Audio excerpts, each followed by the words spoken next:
Hallo und willkommen beim Lego Friends 41748 Review im Heart Lake City Turm. In der Schachtel enthalten natürlich 4 Bauanleitungen, ein Kleberbogen und selbstverständlich das Modell. Ich finde, es ist sehr bunt, aber nicht zu bunt. Hat viele coole Details, verwendet verschiedenste neue Bautechniken, wie zum Beispiel der Baum mit Reitersäule. Hat ein cooles Trottoir.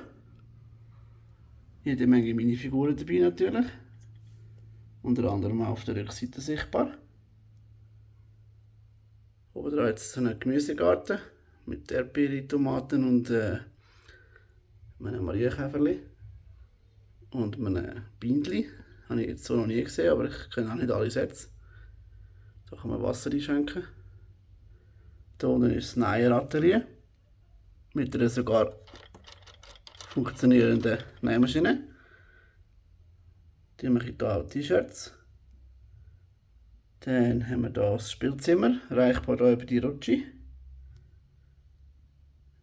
Mit verschiedensten Gamer- und normalen Spielsachen. Da unten ist der Streamer, der ist hier gerade am etwas durchgeben. Und später hat er vielleicht noch ein Interview. Und sonst ist für die gerne Musik haben, natürlich eine Bühne. Hoppa. Selbstverständlich könnt ihr hier tanzen. Ihr habt hier auch ein Klavier, eine Gitarre und einen Hund und so. Ich werde noch ein zweites Review machen über das Gebäude. Ihr werdet dann sehen, wieso.